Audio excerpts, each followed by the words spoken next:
No dínamo de bicicleta e também nos geradores da maioria das usinas hidrelétricas, a parte fixa, que é o estator, ela é sempre constituída de enrolamentos, onde a corrente vai ser gerada. E na parte móvel, que é o rotor, encontra-se sempre o elemento que cria o campo magnético. Como os geradores de usinas hidrelétricas e os dínamos de bicicleta têm partes que desempenham funções semelhantes, vamos investigar esse tipo de gerador, analisando um dínamo de bicicleta, e porque a sua constituição é bem simples e também é de fácil manuseio. O dínamo, ele é constituído basicamente de um ímã permanente, localizado no rotor, e de bobinas que compõem o estator.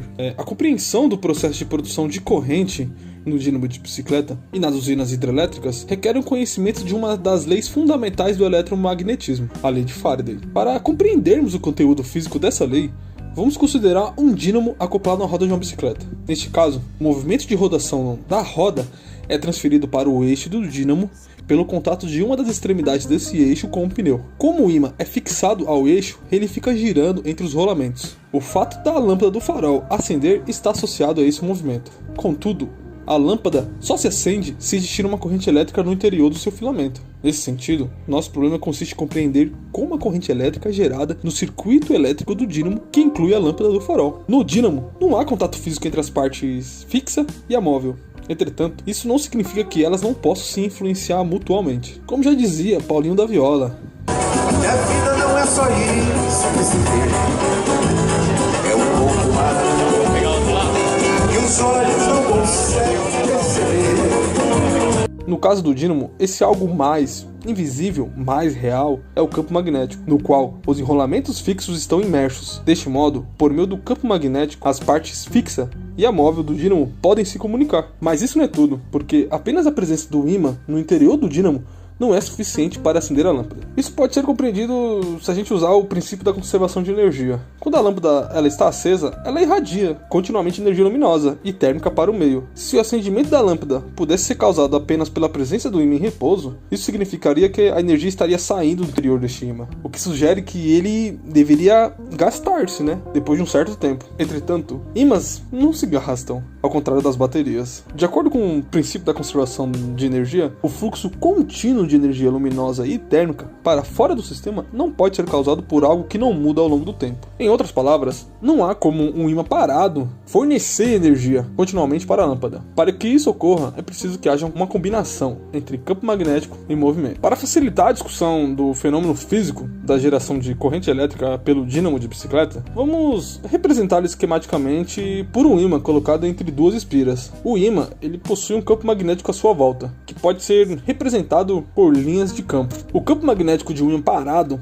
varia de ponto para ponto do espaço, mas em cada um desses pontos ele permanece constante no tempo. Quando o ímã é girado, como acontece com a parte móvel do dínamo de bicicleta, ele carrega consigo suas linhas de campo. Neste caso, o campo magnético, num certo ponto do espaço, passa a variar com o tempo. Essa variação gera o campo elétrico, que, agindo sobre os elétrons livres do circuito, produz uma corrente elétrica que se manifesta com o acendimento da lâmpada. O funcionamento do dínamo ilustra um caso particular de uma das 4 leis gerais do eletromagnetismo, como já comentamos, a lei de Faraday, segundo a qual um campo elétrico é gerado na região do espaço sempre que houver uma variação temporal de um campo magnético nessa região. Por exemplo, quando deslocamos o ímã em barra ao longo do seu eixo, o espaço à sua volta conterá o seu campo magnético e também um campo elétrico produzido pela variação desse campo magnético no tempo. Nesse caso, as linhas de campo elétrico são circuitos concêntricos, cujos centros coincidem com o eixo do ímã. Tal campo elétrico preenche todo o espaço à volta do ímã, sendo mais intenso nas suas proximidades. Segundo a lei de Faraday, a variação temporal do campo magnético é essencial para o surgimento do campo elétrico, ou seja,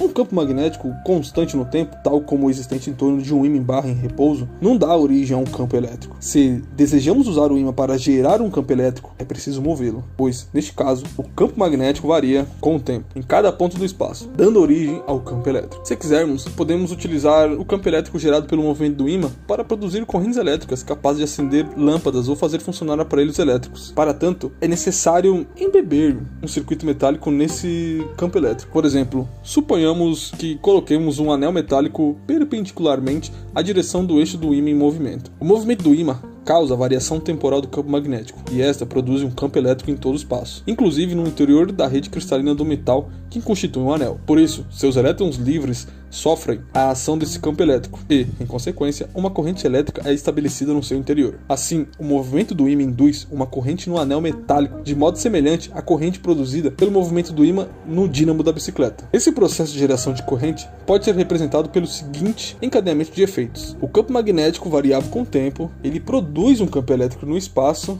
que pode produzir corrente elétrica no condutor. Assim, se por um lado a lei de Faraday está de fato por trás de um dos processos de geração de corrente elétrica, por outro lado, seria incorreto pensar que a relação que sempre que tiver um campo magnético variável com o tempo, se produzirá corrente elétrica. Isso porque a lei de Faraday afirma que um campo magnético variável com o tempo cria um campo elétrico que existe em todo o espaço, independente de ali haver ou não condutores metálicos. E um dos modos de se conseguir a variação temporal de um campo magnético é movimentando o ímã. Campos magnéticos variáveis com o tempo também pode ser obtido de outras formas. Por exemplo, se existe um campo magnético em torno de um fio com corrente, se ela for interrompida, o campo desaparecerá. Por isso, ao ligarmos ou desligarmos circuitos, produzimos campos magnéticos que variam com o tempo, que, de acordo com a lei de Faraday, dão origem a campos elétricos. Campos magnéticos variáveis com o tempo também ocorrem em circuitos de corrente alternada, gerando também campos elétricos. O mesmo ocorre quando um circuito com corrente elétrica é deslocado no espaço. Resumidamente, o que nos diz a lei de Faraday é que é necessário, para se gerar o campo elétrico, é um campo magnético que varia com o tempo, não importando o modo pelo qual tal variação é obtida. Para concluir, a gente pode voltar ao nosso caso concreto que a gente está discutindo com a lei de Faraday, que é o funcionamento de um dínamo de bicicleta, como também o da maioria dos geradores das usinas hidrelétricas. No caso do dínamo, a variação do campo magnético a que ficam submetidas as espiras do estator tem início a partir do momento que o ímã começa a girar, e uma corrente elétrica é nela girada. Quanto maior for a velocidade de rotação do eixo, tanto maior será a variação temporal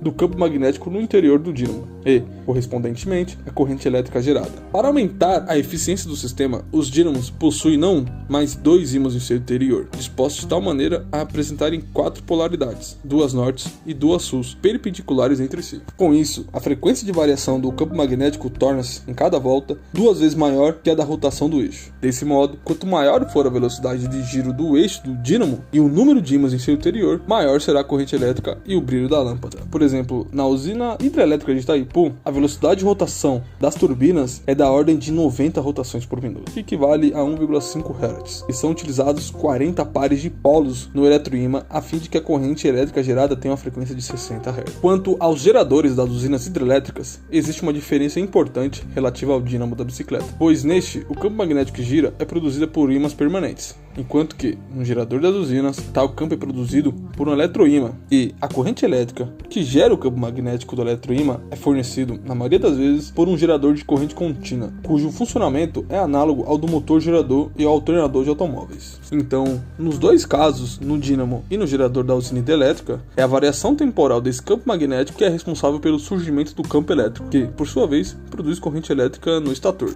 É claro que uma outra diferença entre o dínamo da bicicleta e o gerador da usina hidrelétrica está na escala desses aparelhos. O dínamo tem dimensões da ordem de centímetros e massa em torno de meio quilograma. Já o gerador é cerca de 100 mil vezes maior que o dínamo de bicicleta, com uma massa em torno da ordem de 900 toneladas. E os condutores desse gerador, como os de qualquer usina, são placas de cobre retangulares de aproximadamente 7 centímetros quadrados de área, ao invés de fios intercalados de material isolante.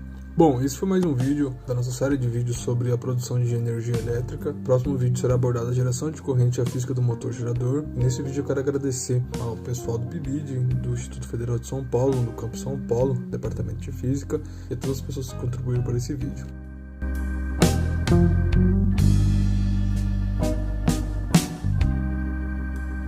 The sky is crying.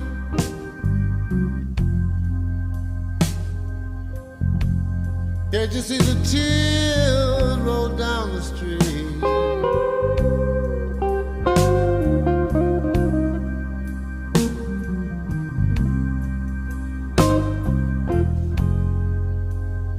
The sky is crying.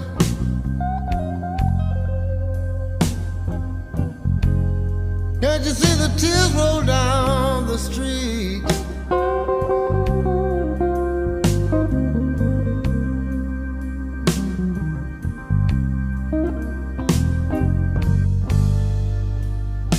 I've been looking for my baby.